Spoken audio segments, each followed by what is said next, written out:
मेरे पिताश्री ने मुझे कहा कि ये 323 का केस था, 341 का, तो फाइनल आर्गुमेंट कर लो जी और कुछ टिप्स दिए थे उन्होंने। जी। तो फर्स्ट डे ऑफ रजिस्ट्रेशन के बाद मैंने फाइनल आर्गुमेंट मतलब सीधा भेज देगा, आर्गुमेंट कर लो। हाँ, फाइनल आर्गुमेंट। अच्छा।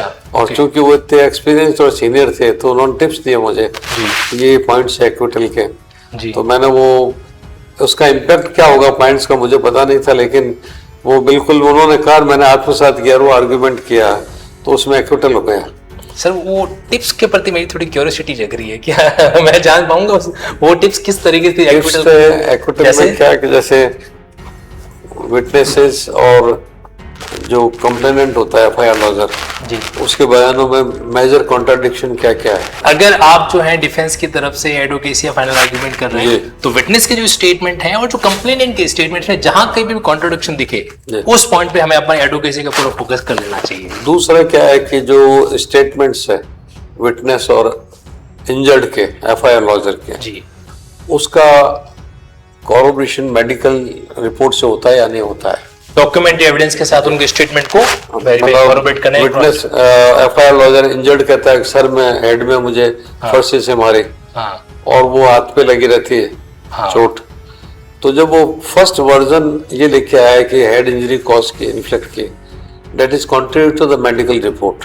हेड के अंदर कोई इंजरी नहीं है, इसका मतलब ही इज टेलिंग लाई। उसके स्टेटमेंट का कॉरोबोरेशन एक मेडिकल एक्सपर्ट की रिपोर्ट से नहीं होता है। और डॉक्टर के भी बयान होते हैं, वो जो मेडिकल रिपोर्ट देंगे उसको मतलब मेडिकल रिपोर्ट से इंजर्ड पर्सन को उस तरह से कॉन्ट्रैक्ट के कॉरोबोरेट करना। दूसरा ये है, इसका benefit of doubt goes to the accused. This is the settled principle of the law. Ji.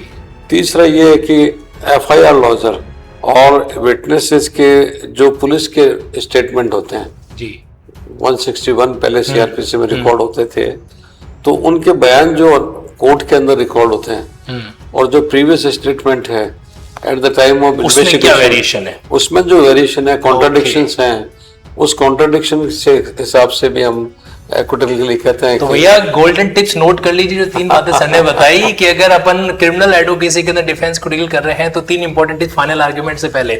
Number 1 तो ये कि जो एफआईआर लॉन्च करने वाला व्यक्ति है और जो विटनेस है उनके स्टेटमेंट क्या डिफरेंस हो रहा है। नंबर 2 ये कि इंजर्ड पर्सन की जो बात कह रही है और जो मेडिकल रिपोर्ट्स आ रही है उसमें किस तरह का कॉन्ट्रडिक्शन है।